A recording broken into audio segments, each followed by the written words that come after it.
Os assuntos de início desse programa não podem ser diferentes. Eles estão extremamente ligados ao tarifaço de Donald Trump, os desdobramentos, porque estamos chegando àquele prazo entre Estados Unidos e China, já que China retrucou o cenário de taxações norte-americanas, né, os 34%, igualou a 34% também.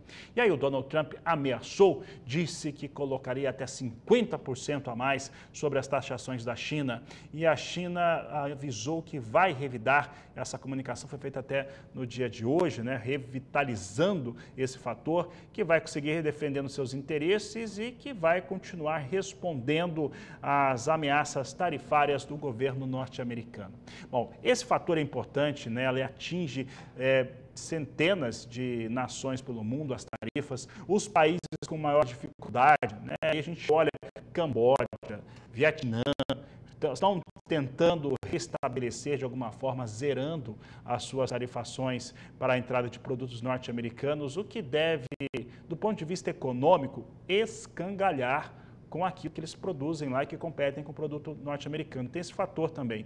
Mas os países mais pobres estão tendo que ceder a esses elementos. São cerca de 50 países, de acordo com o governo norte-americano, que estão repactuando, né, ou chamaram para conversar. Ao mesmo tempo que nós temos o Banco Central norte-americano, o Fed, o Federal Reserve, que teve uma reunião ali às pressas. Eles tinham falado que antes não iam mexer em nada, não tinha pressa para nada, mas vieram as tarifas e o Jerome Powell deve tomar alguma decisão também em relação a isso do ponto de vista econômico para os americanos. E tudo isso que eu disse afeta mercados. No caso do milho, por exemplo, hoje nós temos uma produção muito expressiva de etanol de milho no Brasil. A expectativa generalizada é que, por exemplo, o etanol brasileiro não vai ser mais interessante ele estar nos Estados Unidos. Afinal, os americanos eles têm uma grande produção de milho, de etanol de milho, e tem esse investimento lá dos 500 milhões de dólares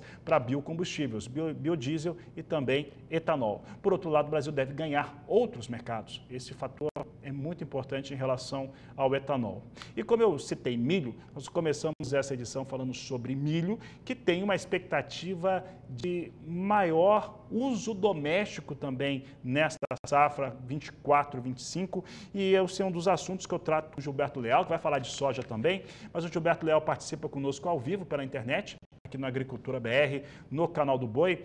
E, Gilberto, em relação a milho, oferta e demanda brasileira, é claro que tem todo esse cenário que está acontecendo, causado pelas tarifas norte-americanas, mas como que está este fator? Nós devemos ter realmente uma utilização maior de milho, até tendo em vista que as exportações de carne de frango, carne suína, carne bovina estão batendo recorde no Brasil. Boa tarde, seja bem-vindo. Boa tarde, Fabiano. Mais uma vez, obrigado pelo convite. Fabiano, exatamente. Na verdade, a demanda hoje, em relação ao mercado doméstico para o milho, ela vem numa crescente exponencial, né? Principalmente pelo advindo das indústrias de etanol. Hoje no Brasil, 22% praticamente da demanda do milho brasileiro, ele é para crush de etanol, né? E é uma demanda adicional, né, Fabiano? Era uma demanda que nós não tínhamos antes. Nós já éramos um mercado muito dependente das exportações brasileiras e também um pouco dependente da indústria das carnes, né? Mas hoje, com essa questão, principalmente do etanol crush, que cresceu muito no Mato Grosso, a gente está criando aí uma demanda forte para o cereal brasileiro, né? E isso se reflete nos preços, né? Isso a gente já está tendo nos preços esse reflexo, né? Quando a gente vai fazer uma análise um pouco mais aprofundada, Fabiano, de balanço, né? De balanço de oferta e demanda, nós temos um balanço para o milho brasileiro extremamente apertado, né? Extremamente apertado. E aí, agora, no meio desse jogo, nós temos uma guerra tarifária, né? Dos Estados Unidos contra praticamente todo o globo, né? Em termos agrícolas, de produtos agrícolas, nos favorece, obviamente, mas tem um pouco de dúvidas em relação ao potencial que o Brasil pode aí ajudar os outros países em termos de demanda. Vamos falar um pouco, exemplo, Ásia, né? Vietnã. Vietnã é um grande player importador de milho dos Estados Unidos, não um dos maiores, mas acaba importando milho americano. Você pega também, pode pegar também a própria Colômbia, que foi tarifada por Trump, também é um importador de milho americano, e essa demanda ela pode vir aí para a América do Sul, principalmente o Brasil, né? Então é um cenário de risco muito elevado que a gente está vendo nos últimos dias em relação às tarifas. Hoje, de certa forma, o sentimento geral do mercado é um possível acordo de praticamente todos esses países, né? E a gente tem uma elevação um pouco maior do tom, né? Principalmente dos Estados Unidos em relação à China. Mas especificamente falando do milho brasileiro, neste momento de mercado, eu vejo como um momento oportuno, principalmente o que a gente já está vendo nas precificações do mercado doméstico, tanto nos prêmios da exportação, quanto também nas precificações aí do ex-works no mercado doméstico brasileiro. No Mato Grosso, vou dar o exemplo aqui de Sinop, hoje milho batendo as casas de R$ 52 a R$ 53, dependendo o mês de execução. São preços nas máximas, né? E aí a gente tem um cenário tarifário que tem elevados prêmios na exportação e o câmbio também tem nos ajudado, né, Fabiano?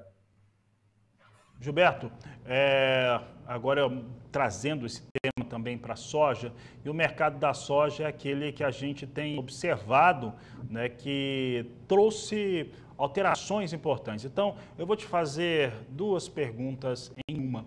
Uma delas é em relação ao descolamento, né, de soja negociada em Chicago, ainda que opere com alguma recuperação neste momento, mas o descolamento da soja negociada na Bolsa Norte-Americana com os preços praticados no Brasil, até porque os prêmios pagos nos portos vão se mantendo mais do que interessantes, né? Ainda tem um dólar que ficou volátil, chegou a cair muito, depois volta a subir e aí estabelece um preço diferenciado para o Brasil. Em relação a esses fatores, descolou de fato? Como é que fica esse mercado, já que mesmo que a China deseje comprar toda a soja que precisa do Brasil, né, e até elevar seus estoques, tem muita gente comentando que a China está elevando estoques, ela vai ter que comprar alguma coisa dos Estados Unidos, por exemplo. Fabiano, eu não vejo a China, principalmente as crushes estatais, deixando de comprar soja americana. Um exemplo, a Sinograin. Isso é uma estratégia do governo americano, do governo chinês, até pela questão, como você mesmo colocou, da rotação de estoques. A gente tem que olhar um pouco também, um pouco mais tecnicamente, essa sazonalidade que nós temos entre as janelas, entre a janela americana e a janela brasileira de exportação. Agora, as crushes privadas, um exemplo disso, eu acredito que a demanda deva se manter firmemente no Brasil, e esse é um movimento que a gente já está acontecendo desde a eleição de Trump. Desde a eleição de Trump, as crushes privadas não originaram mais soja americana. Um exemplo disso é o que a gente viu nos primeiros 3 meses do ano, praticamente 77% do volume originado para a China de exportação do Brasil foi para a China. Isso é um sinal claro de uma demanda firme e presente no Brasil, motivo esse que traz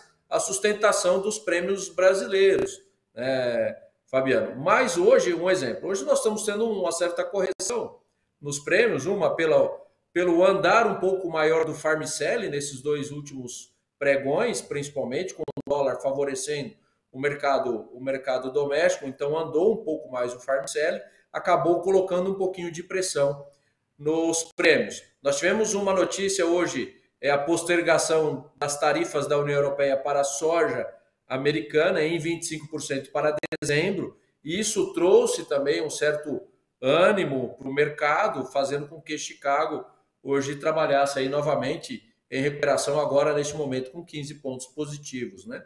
Mas qual que é o sentimento de uma forma geral, né, Fabiano? O sentimento de uma forma geral pelo mercado é que Trump tem um certo limite de tempo em relação a essa guerra tarifária. Nós temos as eleições, aí os midterms, né, as eleições americanas, para o Congresso, né? E essa política econômica imposta por Trump pode ser aí um penalizador para ele manter a maioria no Congresso nas próximas eleições. Como política econômica, Fabiano, para os Estados Unidos é ruim, como política econômica também para o mundo é ruim. Isso nos traz sérios problemas ao longo prazo, né? Uma possível recessão global, uma possível quebra das cadeias produtivas, e isso impacta a todos nós.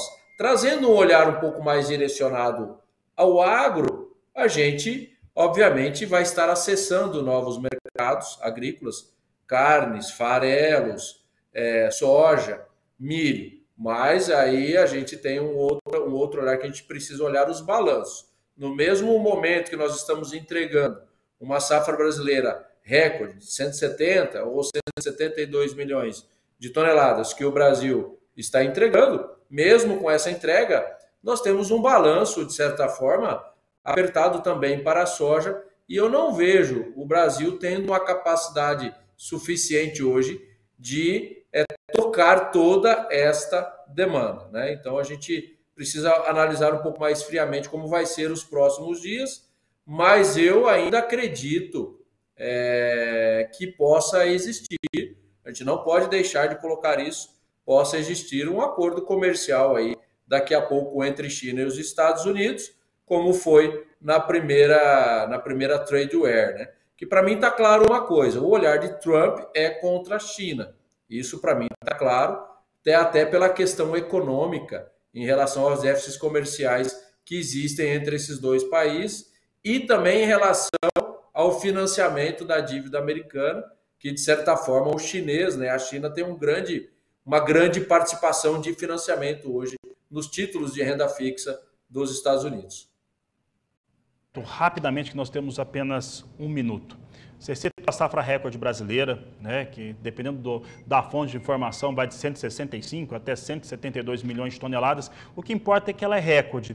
E nós temos bons preços de negociação no momento em que está se colhendo uma safra recorde. Pensando no produtor brasileiro, que está vendendo soja, que tem soja para comercializar, qual seria a estratégia? Olha, Fabiano, sinceramente eu vejo como muito oportuno o que tem acontecido no mercado nos últimos dias, preços nas máximas novamente, né? Hoje no Mato Grosso, um exemplo, aqui em Sinop, R$115.